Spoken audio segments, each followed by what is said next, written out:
মাহফিলে হাজির করে দিয়েছেন। আল্লাহ পাক রব্বুল আলামিন এলাকার হাজার হাজার মানুষ থেকে দয়া করে মায়া করে আল্লাহর ঘরে পৌঁছে দিয়েছেন। এতে আমরা সবাই খুশি না বেজার? খুশি বেশি হলে যদি খুশি হন তাহলে আওয়াজটা আস্তে হবে না জোরে হবে?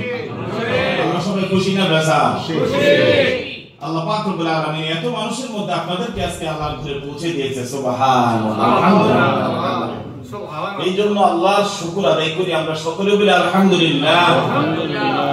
আমার ভাইরা, নবীর এই আগমনের মাস, নবীর এই আগমনের মিলাদের মাহফিল, এটার বরকত, এটার বারাকাত হুজুর আলোচনা করেছেন। আপনারা আরো 4 দিন ব্যাপী আলোচনা শুনেছেন, আরো আলোচনা হবে।